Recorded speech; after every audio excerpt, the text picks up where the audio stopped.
Saludos amigos, buenos días. Martes 15 de octubre del 2024. Empezamos a facturar para Navidad.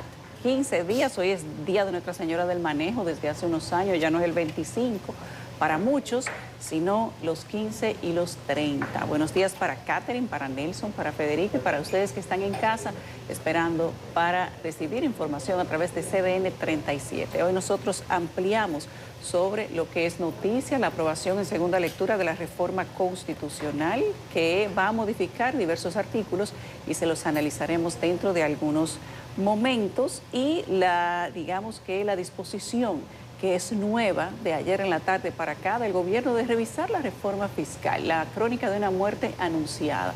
A veces los cacerolazos parece que hacen que la gente tenga conciencia, aunque esto no es de sorprender porque el gobierno tiende a ser receptivo en algunas decisiones y a tomar algunas correcciones cuando entiende que se ha equivocado, sobre todo cuando las críticas son tantas, porque es una lluvia de oposición en sentido general. Todas las asociaciones, todos los gremios que tienen que ver con la producción económica del país, incluido la mal llamada oposición, que está prácticamente ausente de todos los debates, se ha puesto presente para decirle no a la reforma fiscal en el país. Pues ayer ha dicho el señor Jochi Vicente que se han cometido un error garrafal, lo dijo tal cual de esa manera, pues que están dispuestos a tomar las previsiones y a escuchar a la gente. Se ha llamado ya para este jueves a las 10 de la mañana a unas vistas públicas, que era lo correcto. No se ha llevado al CES por razones que quizás muchos podríamos debatir o conocer, pero la realidad es que hay vistas públicas y estos son los temas para República Dominicana. Hoy es Día Internacional de la Mujer Rural y del lavado de manos, entre otras cosas. También la reforma laboral, como caña para el ingenio, trae sus propias disyuntivas porque los empresarios dicen que nunca se acordó lo que está en esa reforma laboral. Así que entre reforma nos veamos. Hoy nosotros tenemos mucho contenido para ustedes en Despierta con CDN. Tendremos también a Magín Díaz para analizar un poco más el trasfondo de la reforma y ver de qué manera va a afectar cada sector. Muchos economistas conocidos, queridos, muchos de ellos, que han dicho desde que se depositó el proyecto de reforma que eso estaba bien, que el ITEVI estaba bien y que eso era una maravilla. Ahora muchos o todos dicen que eso hay que consensuarlo, porque es que después de toda esa cacerola cualquiera da para atrás, compañeros. Buenos días, Yulisa, Catherine, Nelson, amigos que nos sintonizan, bienvenidos a Despierta con CDN. Hoy día 15 de octubre, Día de Nuestra Señora del Cobro, los que cobran los 15, desde luego. Y entre todos los días que plantea el calendario de fechas o de efemérides, hoy es, como señala el editorial del Caribe, el Día Internacional Mundial del Bastón Blanco.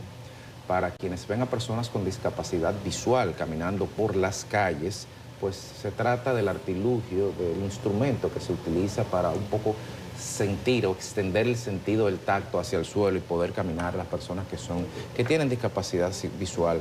1.300 millones de personas tienen algún tipo de discapacidad visual en el planeta, algún tipo. En esta mesa hay dos, por lo menos a hojas vistas. Hay que ver si alguien aquí tiene lente de contacto, no sabemos. Ah, bueno, tres, Catherine no tiene problema. En República Dominicana hay 760... O los omito. O los omito. 769.000 personas con discapacidad visual. Y de esa infiero que si en el mundo hay 36 millones con discapacidad visual total, es decir, que no ven, en un 0.5 de la población mundial, extrapolando al 11.4 millones de la población dominicana, en este país hay 57.000 personas que no ven, que tienen una discapacidad visual total. Y eso nos hace recordarles el día de hoy y nos hace también hacerle un llamado a las alcaldías del país para que sus obras las regulen e impongan algún tipo de regulación también, y las que ellos hacen tengan acceso a personas con discapacidad visual, y al Ministerio de Obras Públicas, desde luego, después que termine la circunvalación de Baní y asfalte los 14 carriles del 9, cuando haga eso, y solo después de eso, a seguidas, pues que tome en cuenta que algunas de las obras de movilidad, como el metro, no tienen accesos disponibles en la actualidad para las personas con discapacidad. Vamos a empezar por ahí, porque no solamente la discapacidad visual la tienen las personas, hay una discapacidad visual institucional que la tienen los estados, entre ellos el de nosotros, desde luego. Ya Yulisa adelantó el tema de la reforma fiscal, por lo que dijo el presidente el día de ayer, donde también anunció o presentó los nuevos uniformes que tendrá la Policía Nacional. No sabemos, pero bueno, lo presentaron ayer, la Constitución, dicho y hecho. Vini Vidi Vinci, dijo César cuando derrotó a Farnaces, rey del Ponto. Y ahí está su Constitución, ni ustedes pueden entender la dimensión o trascendencia de la misma, que pasó sin pena ni gloria y hoy ya, simplemente publicarla y una Constitución en automático. Lo que no es en automático, que tendremos que hablar un poco en algún momento, es cómo Bolivia se está incendiando. El espinazo de América en la cordillera de los Andes arde. Y Bolivia, pues hay una seria amenaza de quiebre institucional. Y usted me dirá, bueno, pero eso ha pasado anteriormente. Sí, pero eso es un recordatorio que tenemos que vernos, un espejo donde no debemos como país y como sociedad reflejarnos. Este es un país que goza de gobernabilidad porque las instituciones funcionan y sobre todo porque los acuerdos se hacen y se respetan. Buenos días. Martes 15 de octubre, hoy está supuesto a comenzar sin mazamorra navideño. Ayer el Caribe se interesó, pero el hijo dijo que es el papá que sabe, que no se sabe. Sin mazamorra navideño, atención ustedes, es una marca país. A veces lo manejan ellos con secreto, pero siempre arrancan el 15, pero eso es una marca país, eso hay que socializar. Los 78 días para terminar el año. El Polimarque, ahora se distanció Trump por 13, 56 a 43. Pongan la atención porque ahora las encuestas, incluyendo en los estados bisagra, los switch states, están favoreciendo 3 de 5 a Trump. Se está dando un fenómeno muy raro ahí en Estados Unidos, porque el voto hispano no es que está favoreciendo a Trump, pero que ha bajado significativamente el apoyo a Kamala. Por ejemplo, Biden tenía 68 y Kamala tiene 56. Hillary tenía 63 y Kamala tiene 53, mientras Trump está en 37. Ponga la atención, ahí va a pasar algo. Ustedes hablan del bastón blanco, un instrumento de inclusión y de igualdad, de oportunidades. El jueves, Francina Hungría, la Fundación Francina, tiene un evento que hace a propósito del bastón blanco. Va a ser en un hotel de esta capital sobre accesibilidad urbana, un evento internacional. Y un saludo a Catherine Hernández, de parte de Francina Hungría. Y el asunto de que hoy es el día del lavado de las manos, señores. Miren esto. Uno de cada 2 personas, de cada 2 hogares dominicanos tienen acceso a una instalación fija para lavarse la mano, o sea, el 50% nada más. Y uno de 4 hogares vulnerables es que tiene acceso, o sea, el 25% nada más. Y miren este dato en Hogar 2019 de ONE y UNICEF. Únicamente el 52% de los hogares dominicanos cuenta con una instalación fija para lavarse las manos. Nosotros casi estamos en el subdesarrollo y a veces nos la damos tanto nosotros. Ayer pasó la Asamblea Revisora. Los señores legisladores ya hicieron la tarea que le encomendaron, solamente falta la redacción y publicarlo. En una semana estoy haciendo una relación, creo que esta se aproxima al récord de rapidez. Se atrevieron a tocarla, porque aquí en el país es malo cuando se va a tocar que para la reelección. Pero es malo siempre cuando se toca la Constitución, a veces de forma medalaganaria. Yo decía ayer y me criticaron que la tocó un grupito. ¿Cómo que un grupito? Esos son los señores asambleístas. No, ellos se apandillaron. Por eso alcanzan el calificativo de grupo. Y han irrespetado, creo, con esta manera, haciendo antojadiza y medalaganariamente una reforma constitucional.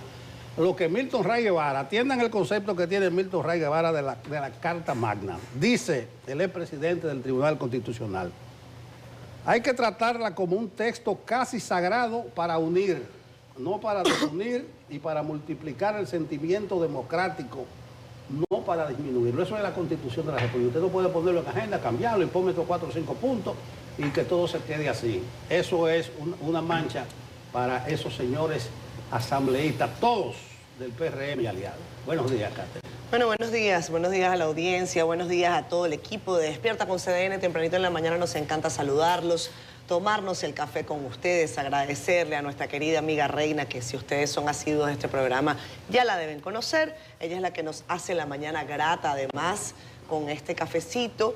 Nosotros, bueno, ahí está el panorama informativo, lo han esbozado nuestros compañeros, Yulisa, Federico y Nelson. Hoy es el día también de Santa Teresa de Jesús.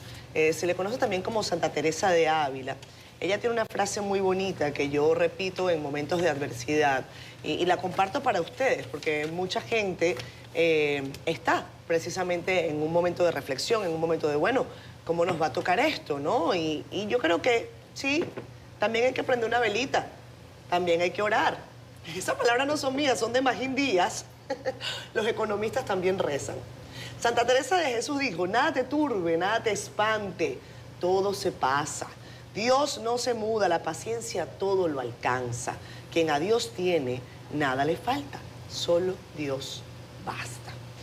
Compañeros, Día del Bastón Blanco. Saludos a Francina Hungría, como ustedes decían. Hace un año tuve la oportunidad de compartir la experiencia para los que, gracias a Dios, tenemos la posibilidad de tener en pleno nuestros sentidos.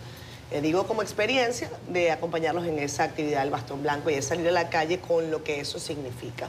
Nuestra compañera Adis Burgos hizo un trabajo impecable también hace algunas semanas sobre ese particular y vamos a estar acompañando a Francina y a todo su equipo la próxima semana en una actividad muy bonita que tienen acá en la capital precisamente para hablar de accesibilidad, para hablar de cómo las personas con algún tipo de discapacidad se tienen que enfrentar a una ciudad que permanentemente les da la espalda, para no decir que les empuja al precipicio.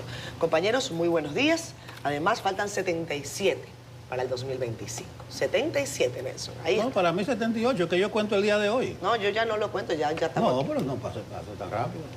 ¿Está arrancando?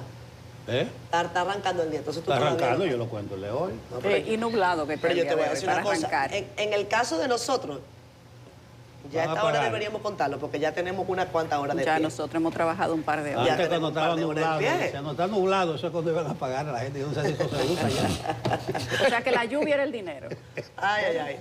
Vamos a ver qué tanto llueve entonces. Francisco Medrano está listo para contarnos qué es noticia tras las portadas de CDN y el Caribe. Buen día, Francisco. Adelante. Hola, ¿qué tal? Buenos días, Yulisa. Saludos a todo el equipo de Despierta con CDN y los amigos que están en sintonía a esta hora de la mañana. De inmediato colocamos en pantalla las informaciones que trae en el día de hoy desplegada en su portada el periódico El Caribe. Y lo hacemos con la Asamblea Nacional Revisora que aprobó en segunda lectura las enmiendas a la Constitución que han sido presentadas por el presidente Luis Abinader. También resuenan cacerolas en diferentes zonas de la clase media de la capital dominicana. Esto en reclamo a la reforma fiscal. Continuamos con la Dirección General de Migración que dijo ha deportado y repatriado en los primeros días del mes de octubre 18.848 haitianos que han sido detenidos en condición irregular. Y cerramos la portada del Caribe con el emblemático mural en Santo Domingo que recibe al Mundial Femenino Sub-17 de la FIFA. Ahora vamos a la contraportada del Caribe esta mañana también con informaciones del mundo de los deportes y hablamos de los Dodgers de Los Ángeles que consiguieron anoche liderar un juego de 3 hits solamente y empataron el récord de postemporada de 33 entradas consecutivas en blanco al aplastar 9-0 a los Metros de Nueva York. Y les invitamos esta mañana para que accedan a nuestro portal digital www.cdn.com.do. Aquí usted puede conocer otras importantes informaciones como esta de los familiares de las víctimas de un accidente ocurrido en Ciudad Juan Bosch, quienes solicitan investigar este incidente. Además, el DICRIM apresa a 2 miembros de una banda de rompedores de vehículos en los parqueos. Y cerramos con Kamala Harris, que dice que Trump es un gran riesgo para los Estados Unidos si gana las elecciones. Así que todas estas informaciones pueden ser ampliadas en nuestro portal digital www.cdn.com.do. Les invitamos para que adquiera como cada día una edición impresa del periódico El Caribe. Es todo de nuestra parte, seguimos con más en Despierta. Nelson.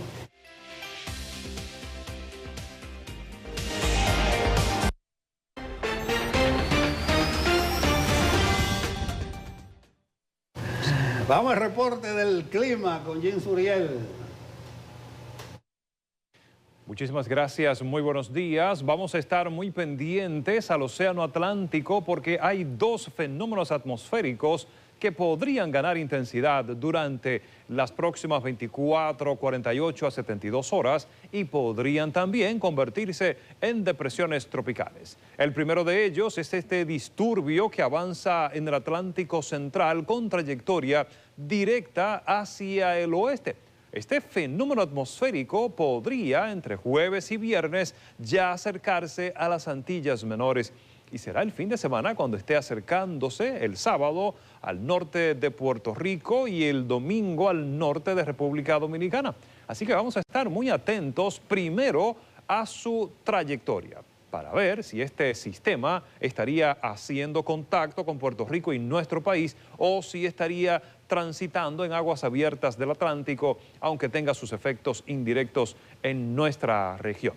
Y segundo, vamos a vigilar esa misma evolución para ver si estaría transitando como disturbio tropical, como una depresión o como una tormenta. Independientemente de este desarrollo, desde ya los modelos de pronóstico están presentando para el fin de semana fuertes precipitaciones en el territorio nacional, tanto el sábado como el domingo. Así que vamos a estar muy atentos a ese sistema. Otro fenómeno que está en desarrollo está ubicado al suroeste del Mar Caribe y podría durante los próximos días convertirse en una depresión tropical. Este fenómeno de formarse como una depresión estaría desarrollando una trayectoria sobre Centroamérica. Mientras tanto, seguimos en nuestro país bajo los efectos de la onda tropical que se aleja y una vaguada. Por lo tanto, para hoy se espera la producción de más precipitaciones con descargas eléctricas y ráfagas de viento.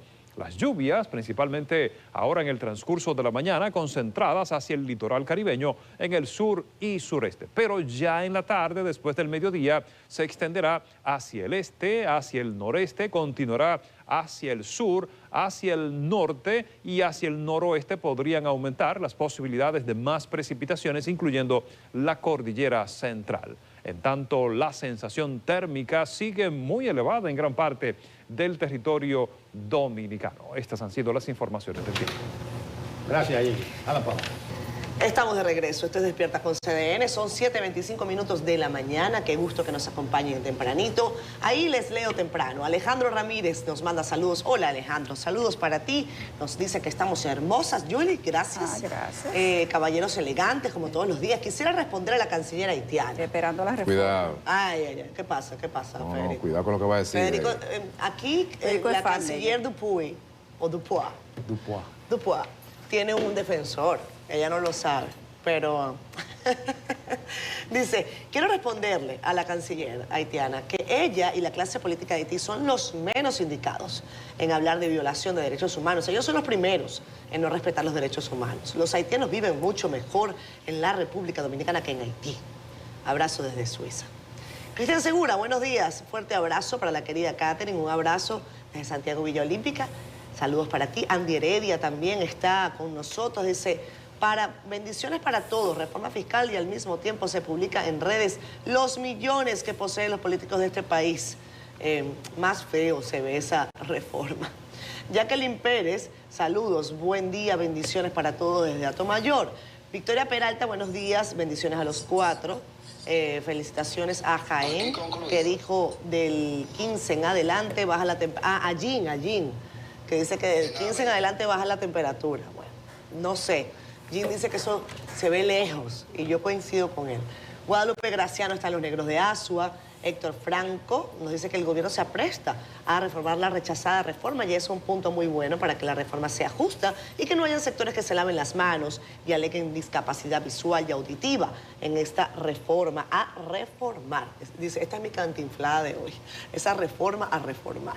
Gracias, Héctor. Dalvi Rodríguez, buenos días desde Dajabón. Hola, Dalvi, saludos para ti, para tu familia. Vicente González de la Vega, hola, Vicente, qué bueno leerte por aquí. Dice, a ver, buenos días, equipazo. Para quienes vivimos de honorarios profesionales y comisiones, la reforma fiscal convierte el impuesto sobre la renta en un impuesto sobre los ingresos brutos, al subir la retención al 15% y eliminar algunos gastos deducibles. Eso es inconstitucional y además nos quitarán impuestos en exceso que nunca podremos recuperar y que se incrementarán año tras año. Gracias, Vicente. Pásate, Vicente, por allá por el Congreso, mañana jueves. Todo el que tenga una propuesta, una crítica, yo creo que debe ir. Pero que la mande antes. Pero yo creo que, mira, si todo el que tiene que ir al Congreso va mañana, la fila va a llegar la 27 de febrero. El jueves tienen que ir a la fila. El jueves, sí. Perdón. No, la fila será larga. La fila será larga.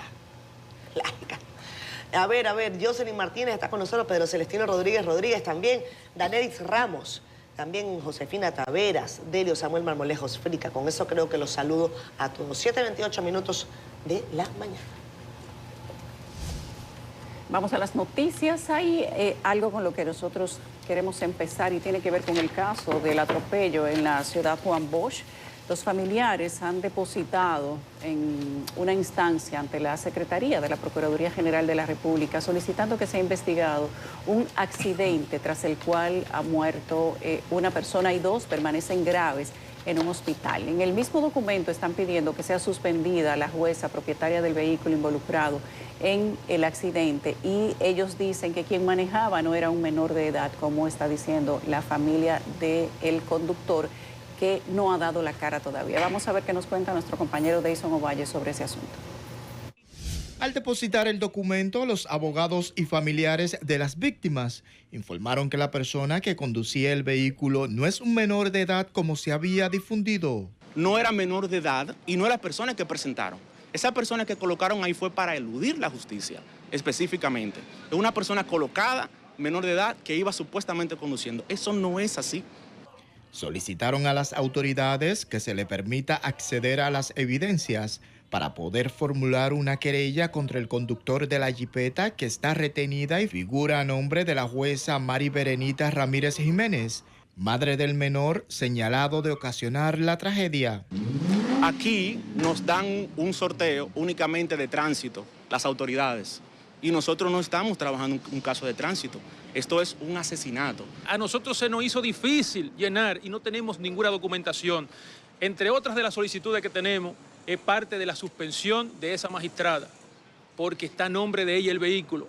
Los familiares de Altagracia Trinidad, de 49 años, quien falleció, de la joven de 14 y de Eulalia Trinidad, de 46 años, que permanecen hospitalizadas, llegaron a la Procuraduría a pedir justicia. Vemos que hay influencias ahí de personas que están intentando desviar el caso, cosa que no es así. Porque lo que ellos hicieron es de bastante atroz para destrozar la vida de una persona. El Poder Judicial informó que investiga el caso del hijo de la jueza, señalado de atropellar a 3 personas en Santo Domingo Este. Deison Ovalles, CDN. Miren, esto es grave. Esto es grave y necesita una investigación de las autoridades, incluido el DICRIM. Porque en el video, que ustedes han podido verlo varias veces y ayer circuló de una manera viral, uno tiende a tener ciertas dudas sobre si la persona que conducía tuvo conciencia o no de lo que tenía enfrente, si estaba en condiciones de manejar o no, además.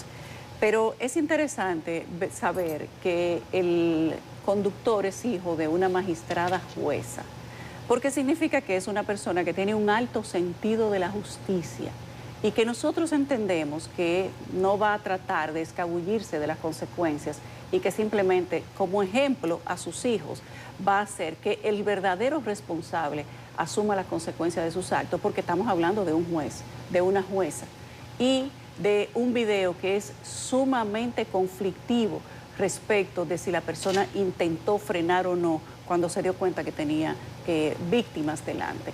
Ojalá y que lo que suceda en este caso sea realmente la consecuencia de la justicia. No debemos olvidar que es la ley de tránsito de lo que se va a hablar aquí. Y esto es una discusión que la hemos tenido muchas veces, que la pena máxima son 2 años y que generalmente no se le da ni prisión preventiva. Y esto es duro para las familias de las víctimas, muy duro.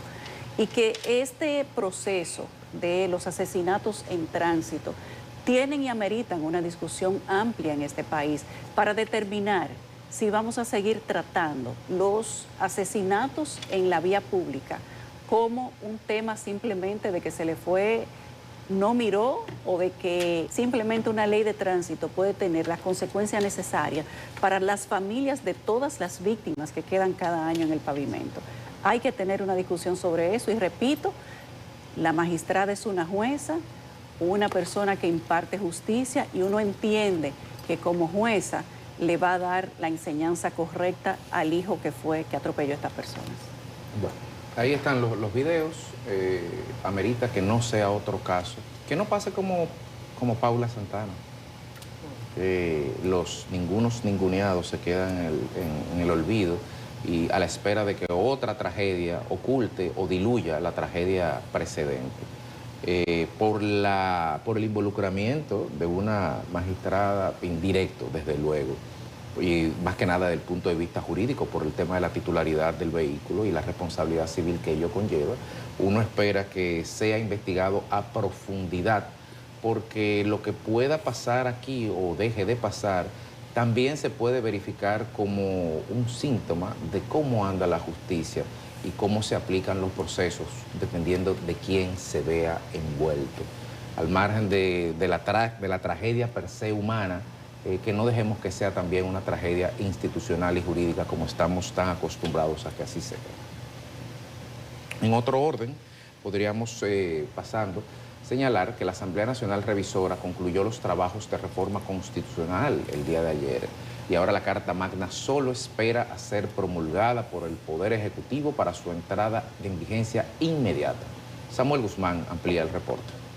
República Dominicana ya tiene una nueva constitución que solo espera a ser promulgada para entrar en vigencia. Sin embargo, los trabajos de la Asamblea se vieron matizados por la inconformidad de la oposición debido a un párrafo del artículo 274 de la Carta Magna con el que el oficialismo busca solucionar el impasse generado en La Vega tras la renuncia del alcalde Kelvin Cruz. En el transitorio que se quiso presentar que a los fines de que no se pueda sustituir funcionarios electos que pudieran ser sustituidos a través de esta constitución, ese transitorio fue retirado. Y esto que ustedes están volviendo a tratar en el día de hoy de hacerlo, desde los ojos de ayudar a un compañero, colega, parece bueno, pero en realidad, de hecho, es malo y parece malo. Los asambleístas del partido de gobierno, de su lado, defendieron el párrafo añadido, subrayando que se había discutido y aprobado en primera lectura. Porque ese párrafo está mandando muy correctamente a que si hay un vacío que lo llene la ley. Que la hemos utilizado con la racionalidad con que nunca ustedes lo utilizaban. Porque no nos permitían ni siquiera hablar en una asamblea. En total fueron modificados 11 artículos y agregados 10 transitorios, incluido el que inhabilita al presidente Luis Abinader para repostularse por tercera vez. Las modificaciones también incluyen una reducción de 20 diputados, la incorporación del presidente del Tribunal Constitucional al Consejo Nacional de la Magistratura y la unificación de las elecciones a partir de 2032. Samuel Guzmán, CDN. Y pasó lo que tenía que pasar. Cumplieron la tarea, decía yo. Digamos que la crónica de una muerte anunciada. ¿Cuál era la expectativa con eso? No, ninguna, pero que se cuiden los legisladores. Ellos se prevalieron de su poder, de su fuerza, la gente del PRM. Quizás tenían razón lo que dijeron, que iban a hacer coincidir una cosa con la otra. A veces la gente se olvidaba de la reforma fiscal, pero no, la gente dejó que ellos pisotearan la Carta Magna. ¿Cómo que la pisotearon? Yo creo que sí, señores. Al principio decía, se arma un escándalo y hasta los motoristas constitucionalistas van a protestar el Palacio cuando van a tocar y que el punto de la reelección. Pero ahora se puede tocar, se puede cambiar la cantidad de diputados, cambiar la forma de elección del Ministerio Público, el asunto de los diputados de ultramar, el otro segundo candado habiendo. Se puede hacer toda esa cosa y no pasa nada. Yo creo que los señores legisladores están ahí para legislar, los asambleístas en este caso, pero creo que se agruparon, creo decía al principio, para exagerar la nota, se apandillaron y le dijeron modifiquen la Constitución, toquen la Constitución, que para Milton Ray Guevara es un texto casi sagrado. Cuando vengan otros y hagan lo mismo, por ejemplo, Pacheco le decía a los otros, ustedes no nos dejaban ni hablar en la asamblea, a los PLDistas y a la gente de la Fuerza del Pueblo, como quien dice, ahora somos nosotros los que tenemos el mando. Creo que ha sido grave lo que se ha cometido con la Constitución de la República, pero dirán ellos, el poder es para usarlo. Pero ojo, ojo, que hasta la belleza cansa. Hasta la belleza cansa. Sí, dice una canción por ahí, un plagio. Bueno. Sí, no, porque ya con los cacerolazos ellos están dándose cuenta, pero ven acá, se está como volteando la cosa. Ya no nos cogen en gracia todo lo que nosotros hacemos.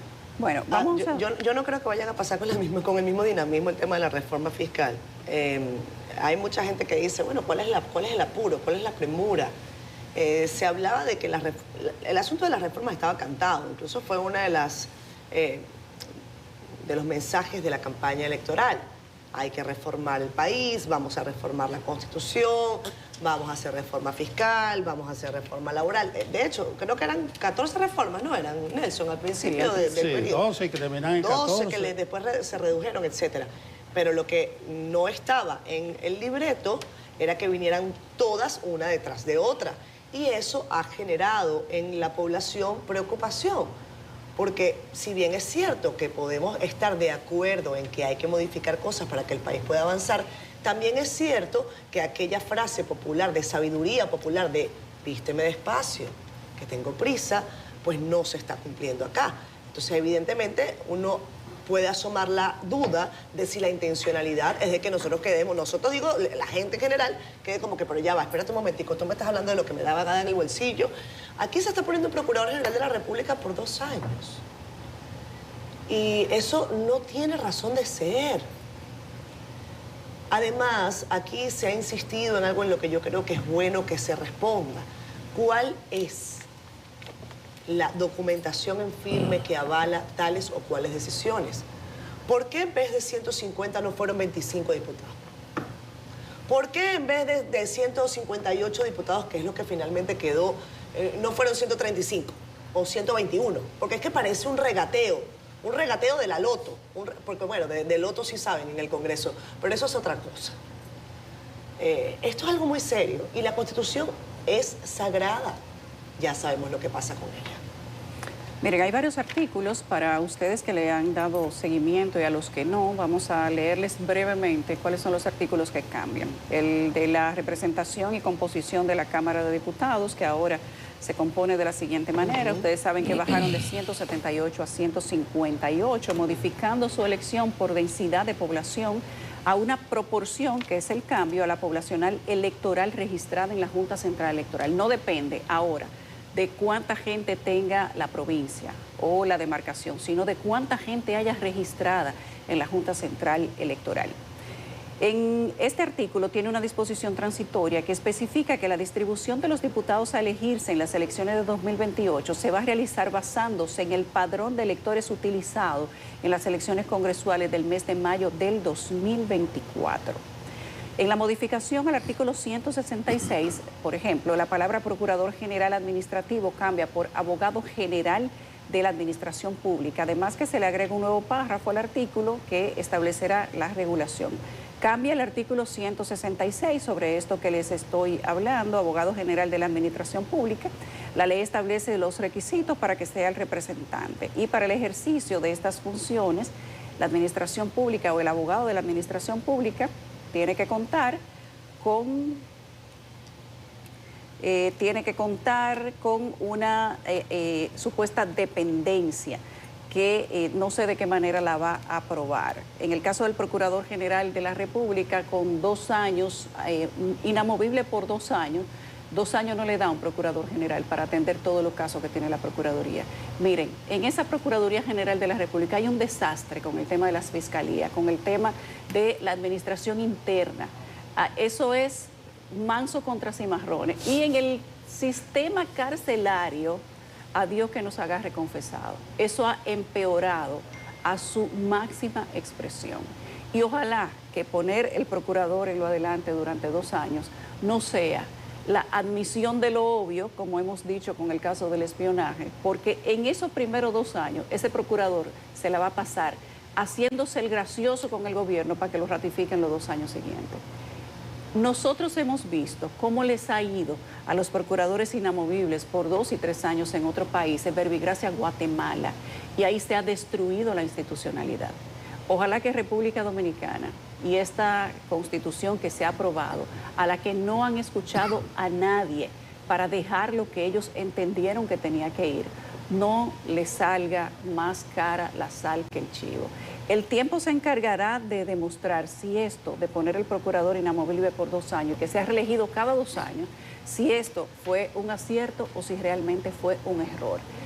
Desde la experiencia, mucha gente que sabe, no solo nosotros, ha dicho que esto no debió tocarse, que esto no debió ser. Simplemente apegarse a lo que dice la Constitución respecto del Ministerio Público y haber modificado de una mejor manera el Consejo Superior del Ministerio Público le habría dado la independencia necesaria que debe tener esa institución. Pero bien, el tiempo dirá. Esto, aquí se refiere, lo del procurador está en el artículo 169 y las modificaciones del artículo 171 que tienen que ver con el Consejo Nacional de la Magistratura y habla de su designación y requisitos. Y a Dios que reparta suerte con eso, veremos cómo nos va. El párrafo 4 habla de cuáles son las categorías y digamos que los requisitos para ser Procurador General de la República. Hay uno diferente solamente a lo que había, que dice que no debe haber ocupado un puesto directivo en ningún partido político, ni haber sido candidato a un cargo de elección popular o haber realizado proselitismo político notorio y constante durante 5 años anteriores a la designación. Luego está el artículo 178, que tiene que ver con la integración del Consejo Nacional de la Magistratura y evidentemente que el Consejo Nacional de la Magistratura va a seguir siendo en esta ocasión mucho más un brazo operativo del Poder Ejecutivo, independientemente de quién sea el presidente, por la composición que se ha hecho. No entendemos nosotros cuál era la independencia que se le quería dar a este órgano, porque en esta Constitución lo ha hecho menos independiente. El artículo 268 modificó la forma de gobierno y las reglas de elección presidencial y dice que ninguna modificación a la Constitución podrá versar sobre la forma de gobierno establecida en el artículo 4 de esa Constitución, que deberá ser siempre civil, republicana, demócrata y representativo, y que tampoco podrá versar sobre las reglas de elección presidencial establecidas en el artículo 124. Hay otros artículos que van cambiando y tienen que ver con la elección y el periodo constitucional del presidente y el vicepresidente de la República. Ya ustedes tendrán tiempo de leer con detenimiento todo lo que se ha modificado. Sin embargo, uno se pregunta si para modificar la Constitución y para someternos a la vacuna de la reforma constitucional, que todos sabemos que es necesaria, pero hay que hacerla consensuada con todos los sectores, si es necesario someter al país a un estrés de la magnitud que se ha sometido, poniéndole todas las reformas al mismo tiempo, saturando la opinión pública, la sociedad civil en sentido general, saturando el Congreso cuando ustedes tienen mayoría calificada y de todo tipo para aprobar lo que en buen dominicano se les dé la gana.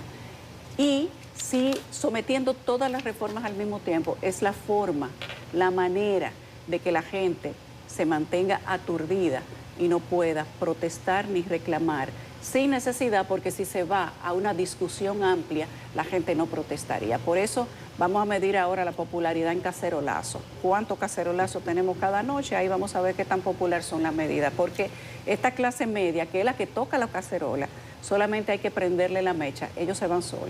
Mira, esta ha sido una de las reformas más antojadizas de la historia de la Constitución de la República. Yo estuve hablando con un asambleísta, honorable, ¿y qué es esta cosa de abogado general de la administración pública? Eso no estaba. No, que había que hacer una readecuación.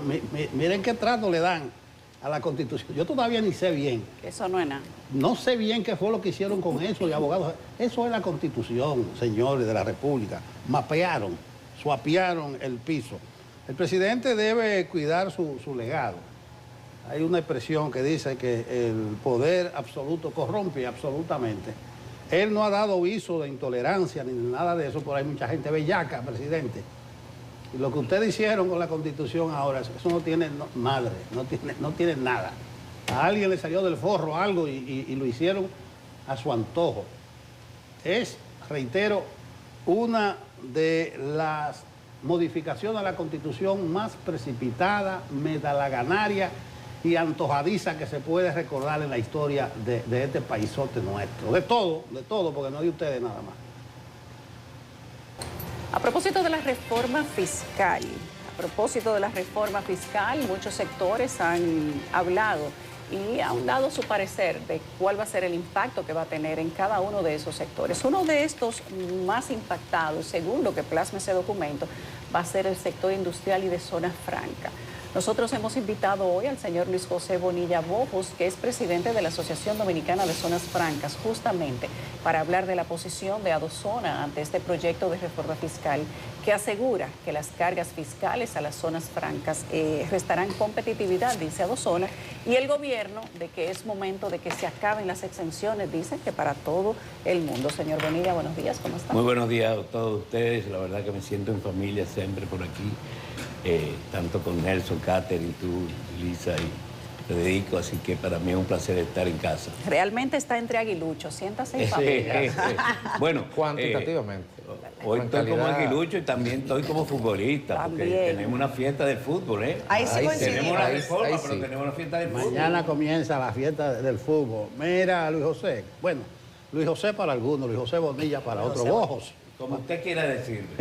El artículo 31 de ese proyecto establecería un impuesto sobre la renta de 27% a las empresas operadoras de zonas francas. A los parques. Dice, bueno, por lo menos Andy dice que es el requiem que le cantan, porque todas las zonas francas de estos lados es 0, 0, 0, 0. Y aquí ponen 27 para que venga la gente por su linda cara a pagar un 27 aquí cuando puede irse a Nicaragua, Guatemala, Honduras, Costa Rica, México. Vamos a hablar de ese artículo 31 que es el que más se refiere directamente a los parques de zonas francas. Sí, yo quisiera empezar diciendo algo que realmente ustedes saben. El sector zona franca ha sido un pilar en este momento y uno de los sectores con más dinamismo en este momento. Hoy, gracias a Dios, sobrepasamos casi los 200.000 empleados. Vamos a terminar este año con más de 8.500 millones de pesos exportados y con un crecimiento de enero a julio de casi un 8%. Entonces, ¿qué estamos viendo en zona franca? Que realmente comienzan los efectos del nearshoring, que comienzan los efectos en el cual estamos ahora simplemente captando toda esa teoría que habíamos venido diciendo, en el cual entendíamos que empresas de otras partes del mundo, en este caso, empresas como las empresas asiáticas, pues tendrían que venir a este lado del mundo, a este lado del hemisferio, para poder estar mucho más cerca de sus clientes puntuales. Realmente nosotros hemos venido trabajando con el Ministerio de Hacienda en todo el sentido de la palabra y realmente la posición de ellos es que el zona franca es un modelo extraterritorial, es un modelo con una formación aduanal totalmente diferente. No es un asunto de tocarlo. Como bien usted decía, el economista Andy Dawager, reputado economista de República Dominicana, decía, esto es un sistema binario. Esto usted lo coge o usted lo deja. Usted no puede partirlo por mitad. Entonces, la ley 890, que como bien lo dice del 90, ha sido exitosa en todo el sentido de la palabra y aparte de eso, ha sido copiada por las grandes mayorías de países y más con los países signatarios. Nosotros no podemos ver zona franca como único y como único país. Nosotros tenemos varias competencias en todo Centroamérica. Y ahora mismo, pues países que están muy activos en lo que es la captación de empresas de zonas francas y empresas inversionistas de otros países. Señores, México se está llevando nearshoring. Ahora mismo acabamos de ver cómo Bukele acaba de anunciar a Google en El Salvador. Estamos viendo un Guatemala activa totalmente, entonces no estamos solos. Entonces, venir en este momento, cuando en ningún momento se ha conciliado con nosotros ese punto del artículo 31, y sí se habló, porque tenemos que hacer justo a la realidad, de que se iba a subir las ventas locales de un 3.5% a un 5%, por el cual Hacienda justificaba que la zona franca estaban concebidas para exportar, no estaban concebidas para las ventas locales. En ese sentido, nos puso dos posibilidades, un 5%, que lo encontramos totalmente desproporcionado, porque eso equivale a una renta imponible presunta de casi un 25%. Quiere decir que una empresa tiene que ganar un 25%, un 20 o un 25% para poder ser factible, poder vender en el mercado local, que eso es imposible. Pero bueno, en ese sentido, nosotros entendíamos la posición del ministro de Hacienda, en el cual entendía que debía subir esa tasa al mercado local. Con el artículo 31 es un artículo muy diferente. ¿Por qué? Primero, porque le está poniendo una renta o una renta impositiva a los parques nuevos de zona franca.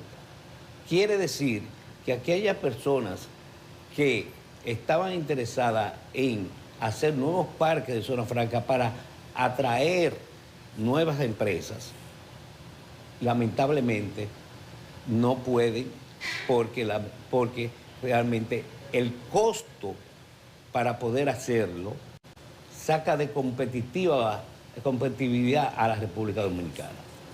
Entonces, en ese sentido, es en un lado del gobierno estamos trabajando arduamente en el sentido de atraer microchip.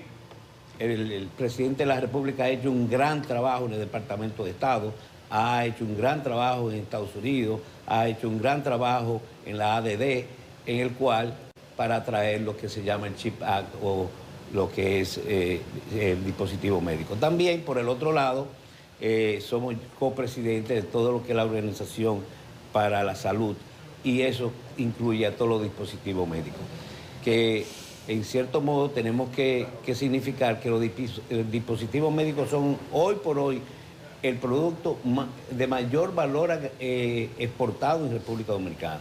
No es el tabaco, no es la electrónica, sino dispositivos médicos. Nosotros tenemos ahora mismo 8 empresas de 20 empresas grandes, de las más grandes del mundo en República Dominicana, de dispositivos médicos, con planes de expansión, y 4 en la lista de espera para poder empezar en República Dominicana sus operaciones. Entonces, ¿qué pasa? Vamos a verlo de otro punto de vista. Los parques que hoy existen en República Dominicana fueron certificados y tienen lo que se llama un valor adquirido, en el cual tiene una cantidad de tiempo en el cual tiene una exención. Y esa exención ronda aproximadamente unos 10 años. Entonces, ¿cuál es la acción que tiene el Ministerio de Hacienda? Porque no va a recaudar un centavo en este momento.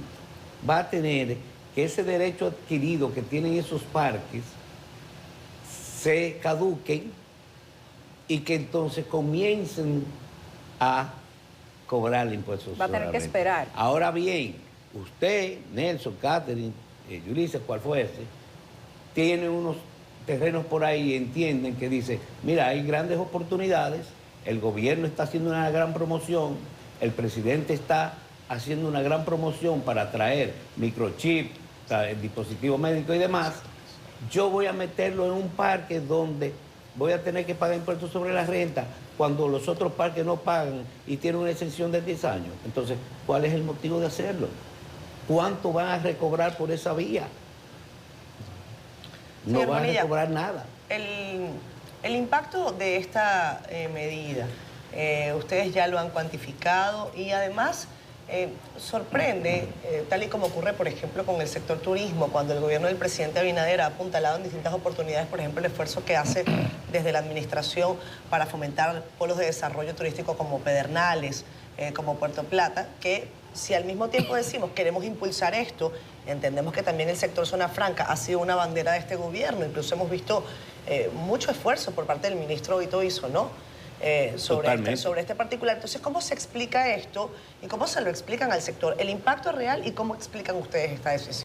Bueno, definitivamente no, es inexplicable. Muy buena tu pregunta, porque definitivamente, como bien dices, tanto nosotros trabajamos muy de la mano con el Ministerio de Industria y Comercio y nuestro objetivo en todo este momento, hemos hecho varios viajes, inclusive fuera del país, atrayendo nuevas inversiones y definitivamente esto está en contraposición a lo que realmente el gobierno central está haciendo.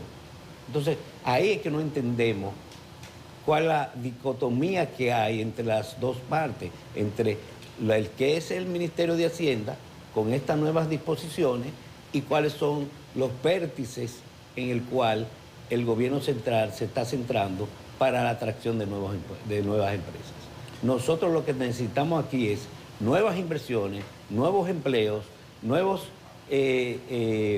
canales de distribución.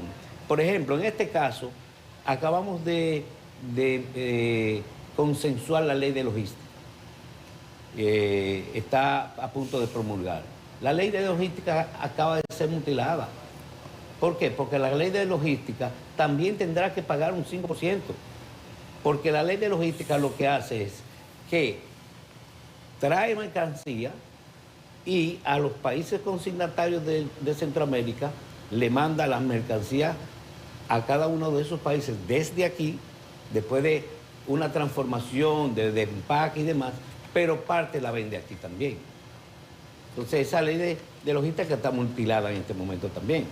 Entonces realmente no entendemos cuál es el fin y dónde se quiere llegar con el artículo 31.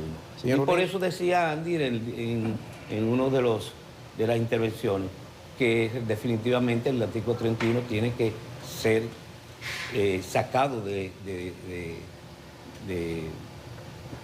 la parte de la reforma fiscal. Señor Bonilla, usted señalaba que tuvieron conversaciones previas con el gobierno, hablaba del tema del 3.5 al 5%, independientemente de todas las discusiones anteriores que tuvo el gobierno con los gremios, ahora todos difieren del borrador presentado de manera oficial en el Congreso. En ese sentido, sobre la base de que el marco impositivo es de décadas y de que amerita una revisión porque el propio contexto regional y nacional y mundial ha cambiado, ¿cuál sería la posición de Adozona con relación a cómo deberían ser tratadas las zonas francas en un proceso de revisión del marco fiscal? Sobre todo que mañana hay vistas públicas, por ejemplo. Mira, realmente pues nosotros llevamos la oposición tanto del artículo 31 como 36. Ahora, siempre se ha dicho, y es quizás erróneo, que las zonas francas no son tocadas. ¿Y cuándo van a ser tocadas? Yo le pregunto a este staff de gente pensante y grandes personalidades. La ley de zona franca es una ley que está hecha para la inversión extranjera, para atraer en base a incentivos inversión extranjera. Esa es la realidad. Hoy nosotros tenemos 884 empresas de zona franca, de las cuales casi el 85% es zona franca. El cambio de regla en ese sentido quiere decir la desaparición de zona franca. ¿Por qué? Porque si una empresa, y no estamos hablando de empresas pequeñas, sino estamos hablando de las grandes empresas que se están instalando en República Dominicana. Una empresa de dispositivos médicos, usted va mañana y dice, ¿estamos en República Dominicana? Aparte de lamentablemente una situación que, comparado con México, Costa Rica, El Salvador, tenemos un problema serio de capacitación humana. Tenemos que aceleradamente trabajar en lo que es la capacitación humana, porque no tenemos empleados para sustentar empresas de punta como son estas. Entonces, definitivamente, nuestra posición es que se elimine el artículo 31, porque realmente no le va a dar en el corto, mediano plazo ningún beneficio a el sistema tributario y a lo que es el presupuesto nacional en República Dominicana. En el mediano y en el corto plazo no lo va a recibir. Señor Bonilla, el proyecto de reforma de la presidencia o del Poder Ejecutivo dice que la exención de impuestos para las zonas francas es una distorsión que se ha presentado durante mucho tiempo, desde la creación de su ley inclusive, y que este sector es lo mismo que el sector inmobiliario y que hay que aplicarle ese 27% porque hay que corregir esa distorsión y que prácticamente, palabras más y palabras menos, se hacen inversiones en esos parques de zona franca y la administración del parque de zona franca se queda con todos los beneficios, pero eso es un negocio local.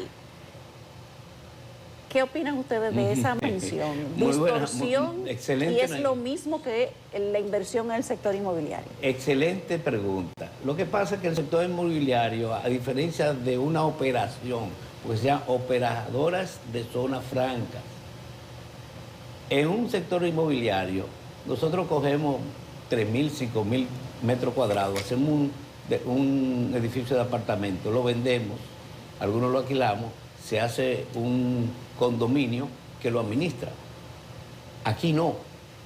El sector, lo que es la operación, nosotros tenemos que hacer las naves, tenemos que mantener las naves, tenemos que darle todo el soporte. Y ahí viene estancias infantiles, bomberos, todo lo que tiene que ver con el sistema eléctrico, porque son de alta tecnología y tiene que haber duplicidad en todo lo que es el sistema eléctrico, porque no pueden, de que vamos para una hora porque se fue la luz. En fin, es toda una operación que se hace para que esas empresas puedan concentrarse en su operación.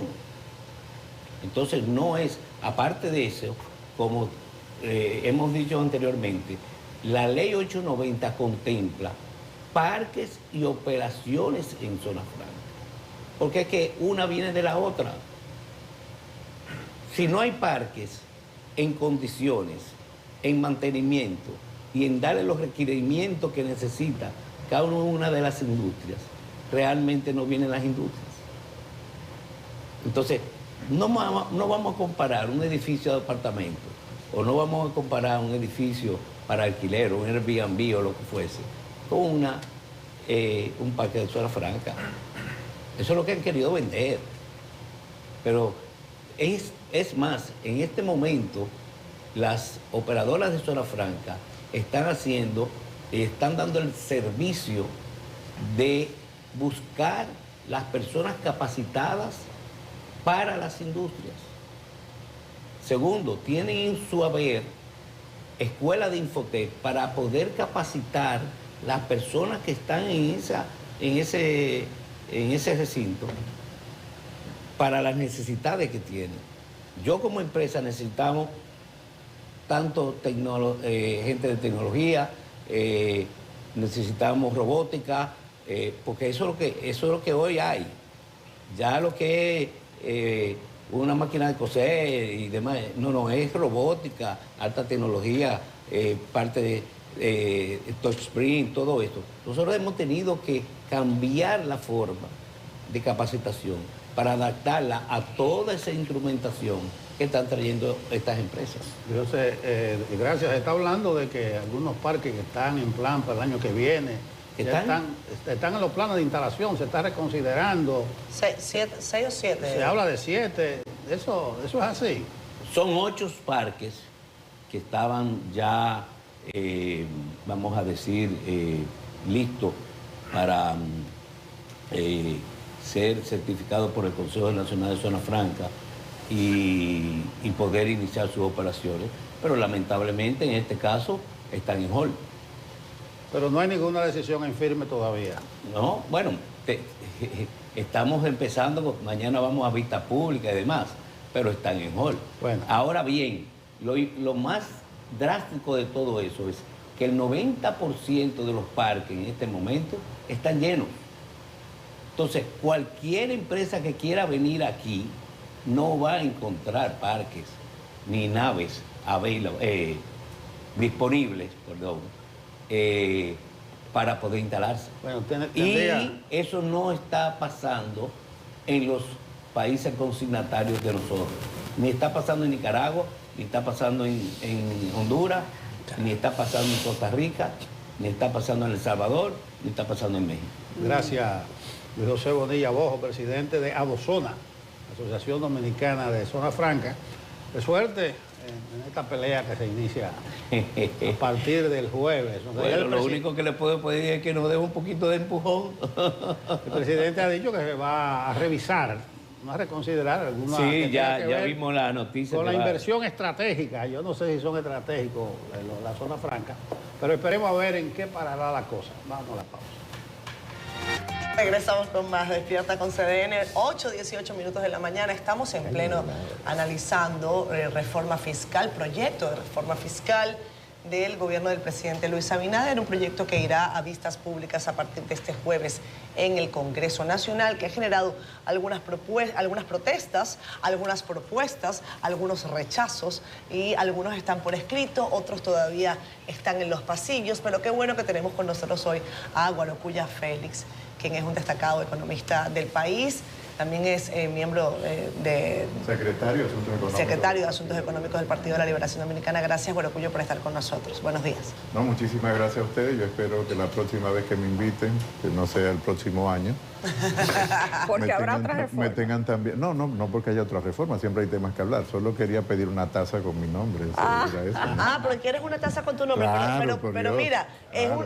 es una solicitud arriesgada. La taza, tiene IVA. Ahora va a tener el IVA. Mira, es una solicitud arriesgada, Guarocuyo, después te voy a contar el chiste interno.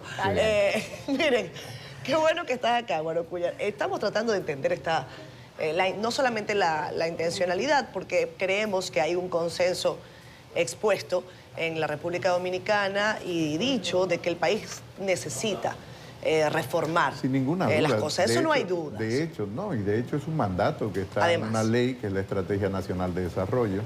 La pregunta es que siempre me hacen, y me adelanto antes de que me la hagan, ¿por qué no la hicieron ustedes? Claro. Porque hicimos una reforma importante en el año 2012, que ya estaba en el marco de la estrategia. No hicimos una reforma fiscal, lo que hicimos fue una reforma tributaria, y así lo explicamos en ese momento. Y esa reforma tributaria, digamos que era una reforma previa a lo que tenía que ser un llamado en el marco de la Estrategia Nacional de Desarrollo para un pacto fiscal. Aún así, la discusión fue llevada al marco del Consejo Económico y Social. De hecho, el actual ministro de Hacienda representaba en ese momento al CONEP en esa discusión. Y además visitamos al liderazgo político que tenía representación congresional en ese momento. No pidiendo apoyo, los partidos políticos es muy difícil que se pongan al lado del gobierno y decir nosotros apoyamos esto, pero sí solicitando la debida comprensión de por qué será necesario hacer esa reforma tributaria. Lamentablemente lo que nosotros hubiésemos esperado de este gobierno. Si nos pregunta a nosotros como Partido de la Liberación Dominicana, ¿ustedes están de acuerdo con que tiene que modificarse la fiscalidad en República Dominicana? Sin ninguna duda. ¿Están de acuerdo con esa reforma? No, de manera categórica y absoluta, porque esa es una reforma que además es inconsistente en sí misma. Yo creo que ustedes han hecho varios comentarios respecto a la propia reforma, pero sobre todo porque es una propuesta extraordinariamente regresiva. Aplicar una reforma de esa naturaleza probablemente tendría que ser en un contexto de un gobierno de fuerza, porque tú no puedes llevar de 0 a 18 el IVA. Primero, no es un cambio no es un cambio de nombre, es un cambio del concepto del impuesto, es diferente. De hecho, en el 2012 estuvimos a nivel interno discutiendo sobre el tema de pasar de ITEVIS a IVA, no es nada nuevo y es algo que estaba en carpeta. Y lo dejamos para lo que sería posteriormente el pacto fiscal por las implicaciones que tiene la modificación del concepto del propio impuesto. Pasar de 0 al 18 en la mayoría de bienes y servicios y de prácticamente todos los productos que se comercializan en la economía y que consumimos las personas, estamos hablando que es un incremento de un 1.800%. Cuando tú subes del 25 al 27 no es un 2, es un 8. Quiere decir, en términos matemáticos y en términos relativos. Por lo tanto, es una reforma que tiene un impacto muy fuerte en el funcionamiento de la economía y, por supuesto, en el bolsillo de las personas. Bueno, Cuya, como no me dejaste hacerte la pregunta, pues entonces te hago otra. Claro, no, aquí el ministro de Hacienda vino y dijo, nosotros lo que queremos es que vamos a escuchar las opciones, vamos a escuchar las propuestas, pero que nos digan cómo entonces. Andy Daguarre propone lo siguiente, quiero que me digas si estás de acuerdo. Que se aplique un impuesto mínimo sobre la renta para todas las empresas del país, equivalente a 3.5% de los ingresos brutos por ventas. Él dice que con esa recaudación se lograría el 1.6%, que es a lo que aspira el gobierno. Pero más que responderte si estoy de acuerdo o no con la posición ¿Cuál es la propuesta del PLD? Tiene un economista, yo entiendo que lo que debería haber hecho el gobierno es tener un diálogo. ¿Por qué? Porque en ese diálogo es que se puede dilucidar diferentes propuestas que nos acerque a un sistema mucho más parecido a los países de la Organización para la Cooperación y el Desarrollo Económico. Más allá de estar discutiendo propuestas aisladas, porque una propuesta aislada en realidad tiene una interdependencia con otras propuestas. Esa interdependencia es como la interdependencia fiscal que tenemos con otros países, con lo que competimos en términos relativos en la región. Entonces no pueden verse solo propuestas aisladas, sino que tenemos que verlas de manera mucho más conjunta. Guarcuya, cuando se habla de este proyecto de reforma fiscal que prácticamente le da a todo el mundo, desmonta las zonas francas, desmonta el sector turístico, desmonta el sector industrial, grava la inversión ahorro, los certificados que ya, digamos que los beneficios de la gente ya han sido gravados, ya la gente ha pagado impuestos por su beneficio y cuando lo invierte o lo lleva a un certificado, una compra de bonos, etcétera, entonces tiene que pagar un 27% que en este momento se paga un 10%. Pero además hay un aumento generalizado de los productos que serán gravados con el ITEVIS. Habla del sector inmobiliario.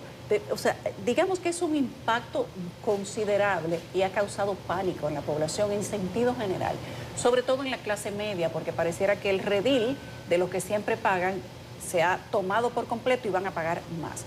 No hay en específico, o al menos quizás tú puedes orientarnos mejor sobre si esta reforma, aparte de impactar a todos los sectores económicos, tiene una estrategia visible de cómo recaudar en el sector que no paga, en los omisos.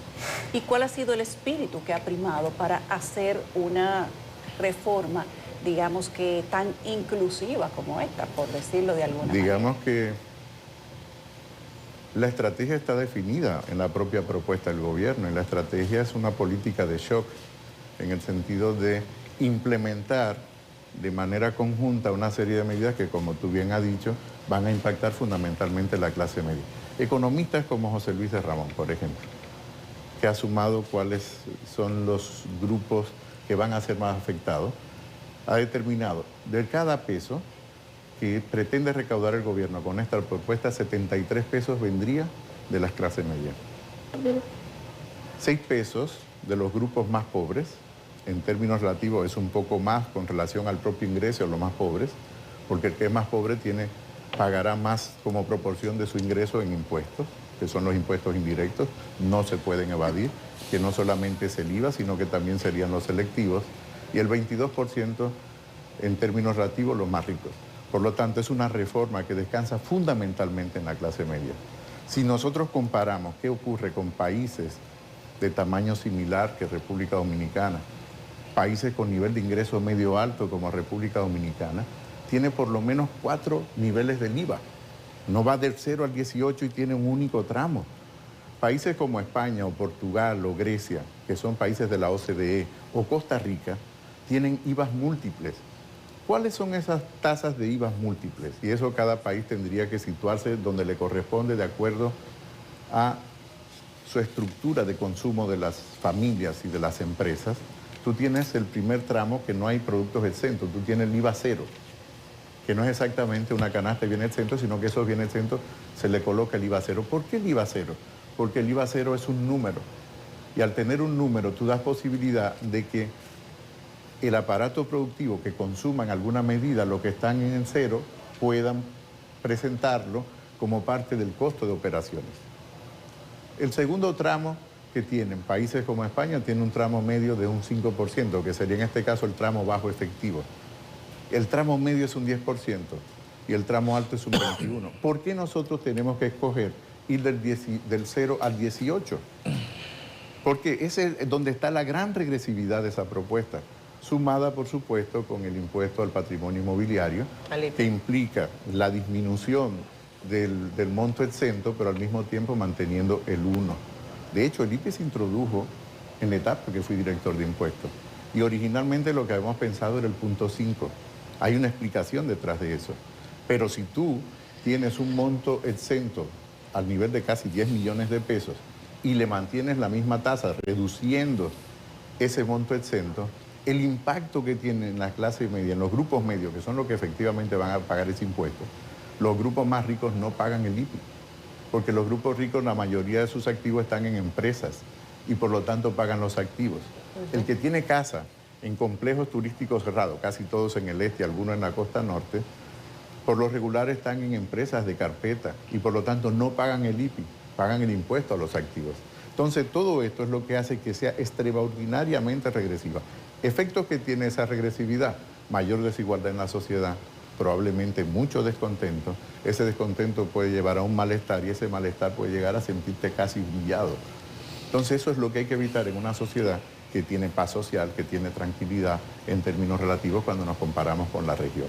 Ahora, pues, esos son los puntos. Muchos economistas, tanto de partidos políticos de la oposición como desde la academia o del ámbito estrictamente privado, cuestionan la eficiencia recaudatoria del gobierno y entienden que por el lado de la eficiencia y de la lucha contra la evasión fiscal se podrían lograr una gran parte de los recursos que se pretenden lograr con esta reforma. En ese sentido, tú que fuiste director de impuestos internos, ¿cuáles son los tiempos necesarios y cuáles son los montos reales que se pueden lograr desde la perspectiva de aumentar los niveles de eficiencia recaudatoria de impuestos internos, por ejemplo, y de establecer mecanismos de sancionar eficientemente la evasión? A ver, quiero explicarme y transmitir adecuadamente el tema de la eficiencia recaudatoria versus el tema de la evasión. Digamos que la eficiencia recaudatoria se mide por el costo que tiene la administración por cada peso que recauda. El momento de mayor eficiencia recaudatoria en los últimos años fue 2013, 14, 15, comienza a bajar. Y se mantiene una tendencia más o menos estable y sigue bajando a partir de esta administración. Por lo tanto, efectivamente hay una muy baja eficiencia recaudatoria en términos relativos. Luego está todo el tema de la brecha que se genera por las evasiones de los impuestos. Tienes que mirar la evasión por cada figura impositiva. Cuando se amplía la base, y eso el gobierno está haciendo una propuesta de ampliación de la base, está dejando prácticamente todo dentro de lo que sería la imposibilidad.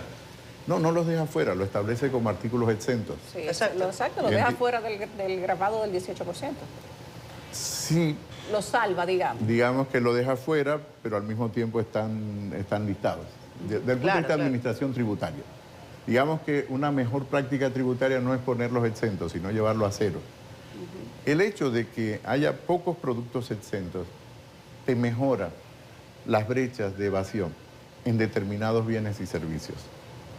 Ahora eso no es suficiente, tú tienes que dotar a la administración de otras herramientas que no necesariamente son los aspectos estrictamente tributarios. Por ejemplo, el tema de los plazos cuando la administración te notifica frente a un determinado incumplimiento puede durar desde el momento de la notificación hasta el momento que interviene la administración, puede durar unos 13 meses en ese proceso. Es decir, que cuando tú ves que la administración está actuando contra un determinado comercio o contra un determinado, digamos, contribuyente que ha tenido algún incumplimiento, es porque más o menos 13 meses atrás recibió algún tipo de notificación. Hay que acortar esos plazos, hay que darle mucho más instrumentos legales a la administración. De hecho, pensé, y si se iba a un pacto fiscal, estos eran los temas que se iba a discutir.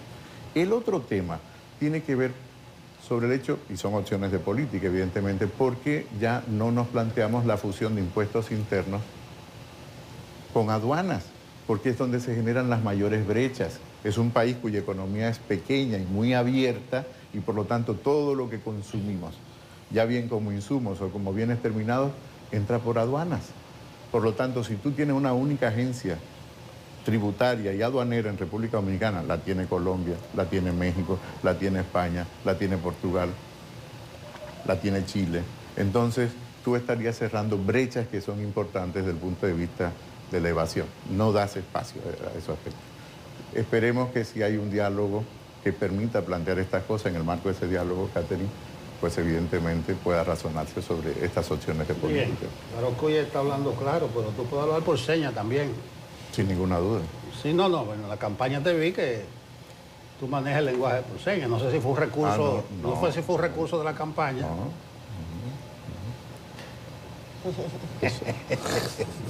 El presidente ha dicho que va a revisar algunos aspectos y que se va a dialogar, lo que es muy bueno. Aunque yo creo que hablar de dialogar ahora, aunque nunca es tarde, evidencia que se pusieron la carreta delante de los caballos. Pero además él habla de revisar algunos aspectos. La palabra mágica tal vez sería reconsiderar, porque no se trata de que cada sector ahora está gritando, sino que el rechazo ha sido abrumador, pero abrumador. Yo nunca había visto un fenómeno de esta naturaleza. En ese proyecto, Barocuya, yo no sé si no lo leí o le pasé por arriba, el asunto del peso de la informalidad en el PIB. ¿Tú adviertes que se va a reducir o que se ha dejado sin tocar o que se va a ampliar?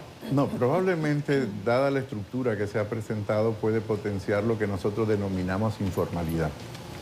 De hecho, en otros momentos, y llevo 20 años planteando, necesitamos 4 reformas que son simultáneas. La primera reforma, que además la aprobó esta administración, que estaba pendiente, ellos la aprobaron en el 2022, es el tema de las regiones. Y tú dirás, ¿qué tiene que ver el tema de las regiones con la estructura fiscal? Tiene que verlo todo, porque la actividad económica se da en el territorio. Quienes pagan impuestos son las personas y las empresas, y las personas y las empresas están ubicadas en el territorio. Si es una reforma fiscal, tienes que incluir en la discusión la parte del gasto y la parte del ingreso. No puede verlo de manera separada. El tema de regiones permite racionalizar la parte del gasto público, incluso de las empresas, en el propio territorio. Voy a explicarlo. Si tenemos solo 10 regiones únicas de planificación, eso te llevaría a tener solamente direcciones regionales hasta 8, no 18 direcciones regionales por cada ministerio. Algunos ministerios tienen 20, 22, es decir, puedes racionalizar adecuadamente el gasto en el territorio. No tienes que plantearte tener una extensión de la universidad pública en los 154 municipios, que es lo que estamos haciendo ahora. Puedes concentrar y tener buenos centros regionales hasta 10 o 13, dependiendo del tamaño en el territorio. La segunda, que va directamente a atacar el tema de informalidad, es la reforma del mercado de trabajo, que va más allá de la reforma laboral. La reforma que se ha propuesto y que se discute en República Dominicana, y estamos anclados en ello por años, es la reforma del Código de Trabajo. Pero el Código de Trabajo solamente regula al 46% de las personas que generan una actividad productiva y están en el sector que denominamos formal, es decir, a través de un contrato formal. El 54-55% no está dentro del Código de Trabajo. Por lo tanto, ¿qué hacemos con ese 54%? Eso implica una legislación diferente al Código Laboral. Es lo que he denominado una ley base de funcionamiento del mercado de trabajo, que además implicaría modificar el concepto de formal e informal, porque la formalidad viene determinada por el registro, el debido registro, en este caso en el organismo que corresponda, al entrado o a la salida en el mercado de trabajo. Por lo tanto, estaríamos cambiando a trabajo precario o no precario. La mayoría de las personas generan una actividad autónoma. Si generas una actividad autónoma y tiene la estructura impositiva que se ha planteado, con un IVA indiferenciado de 0 a 18, ¿qué va a ocurrir? Tienes mayor incentivo para evadir el debido cumplimiento tributario. Evidentemente que no te ayuda a la formalización, no te ayuda ni por la formulación de la estructura propia, desde el punto de vista jurídico, de lo que se ha presentado, ni te ayuda por el lado de la estructura de los impuestos que también se ha presentado. Debo reconocer que un aspecto muy positivo de lo que se ha presentado es el tema correspondiente al sistema simplificado de tributación, lo mejora, y también es el correspondiente al tema de los anticipos para las MIPYMES, incluyendo que no paguen las empresas nacientes, no queda claro en el proyecto, pero asumo que son las empresas nacientes que van a tener 3 años sin pagar impuestos sobre la renta, empresas nacientes pequeñas, no empresas nacientes grandes. Guarocuya, quisiéramos seguir conversando contigo. La propuesta de reforma o modernización fiscal, como le ha llamado el gobierno, es extensa, toca múltiples puntos de la agenda. Más temprano hablábamos con Adozona, quisiéramos preguntarte también sobre otras leyes de incentivo, fomento, que han sido de una u otra forma modificadas con esta propuesta de reforma, pero lamentablemente el tiempo se nos ha ido. Te invitaremos de nuevo, tal y como has dicho. Muchísimas gracias. No tendrá que pasar un año, aunque según han indicado algunos economistas, esta reforma no será suficiente. Así que dentro de un año o dos tendremos que hacer otra. A ver, tenemos que acostumbrarnos, y esto es importante, a que los países no tienen escrita la tributación en piedra, porque la tributación tiene que modificarse al ritmo que va modificando la estructura productiva. El hecho de tener ahora la utilización de inteligencia artificial te abre unos sectores diferentes y nuevos, diferentes y nuevos, que requieren otro tipo de aproximación desde el punto de vista tributario. Precisamente de inteligencia artificial vamos a hablar en la próxima parte del programa. Te agradecemos, Guarocuya, por estar con nosotros. Guarocuya Félix, economista y secretario de Asuntos Económicos del Partido de la Liberación Dominicana. En la próxima parte estará con nosotros Virginia Linares, quien viene a una conferencia llamada, oigan bien, Inteligencia Artificial en Medios de Comunicación, Periodismo Automatizado. Vamos a hablar de eso cuando vengamos. Ya venimos. Hace pocos años nos tocó la puerta la inteligencia artificial como sociedad, y ni siquiera esperó que la abriéramos de adentro, simplemente la tumbó, de tal suerte que ahora estamos expuestos como humanidad a una serie de impactos en todos los ámbitos que no podemos ni siquiera visualizar en el presente, y uno de ellos, sin lugar a dudas, lo es también el periodismo. Y a propósito de esta actividad que va a tener mañana Funglode, que señalaba Catherine, la conferencia Inteligencia Artificial en los Medios de Comunicación, Periodismo Automatizado, está con nosotros el día de hoy Virginia Linares, quien será la expositora en el evento, quien es experta en análisis del discurso con herramientas de la inteligencia artificial. Bienvenida, Virginia. Muchas gracias.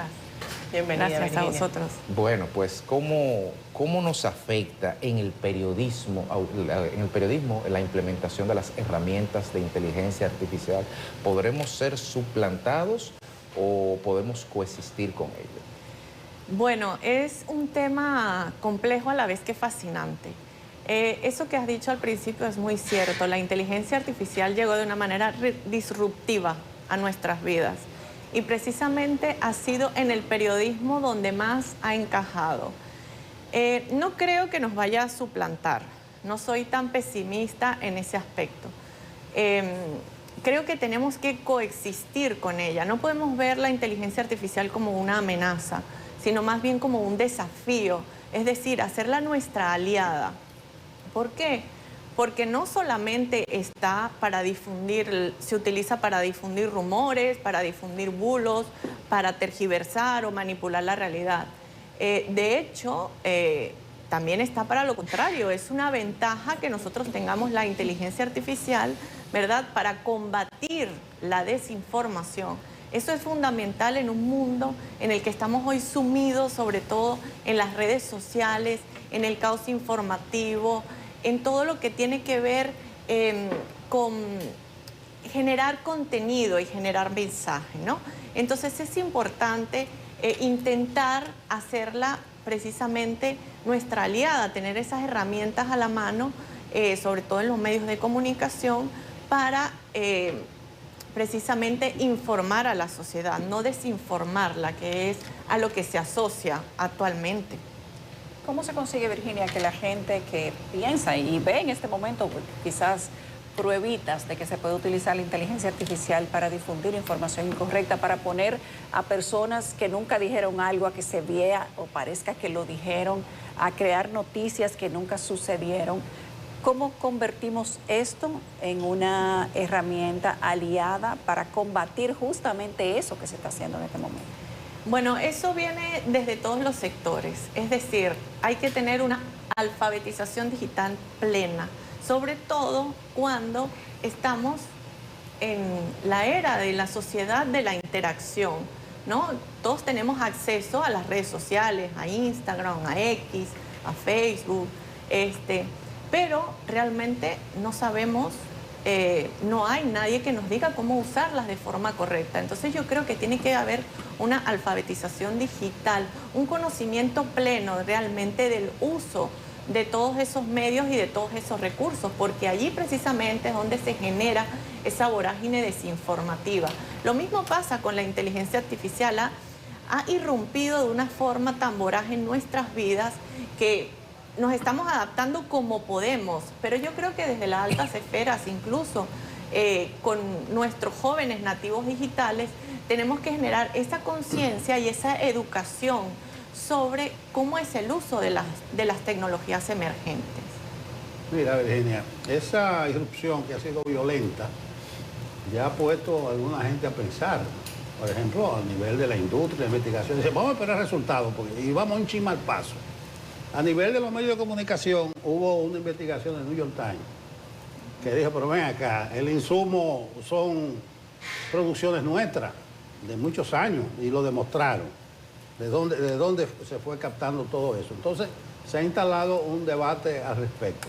A nivel de los medios de comunicación, hay mucha gente que te está presentando estudios, artículos, que no le ponen ni la mano, nada más se van por esa vía. ¿En qué punto nosotros estamos? Porque yo no creo que estamos ya como en las grandes industrias que ya están esperando. Vamos a ver el resultado. ¿En qué punto estamos nosotros? Nosotros estamos casi al nivel de esas industrias. ¿Cuál es el punto? ¿Cuál es el tema? Algo que has dicho muy fundamental. El debate está servido y hay que debatir, hay que poner el foco. Porque la inteligencia artificial va de una forma muy rápida, mientras el resto, bueno, vamos a ver qué pasa, vamos a esperar qué sucede. No hay que esperar que suceda. Hay que ir de la mano con esos avances tecnológicos y más en los medios de comunicación. Nosotros sabemos que el periodismo y los medios de comunicación siempre tienen que ir a remolque con los cambios sociales.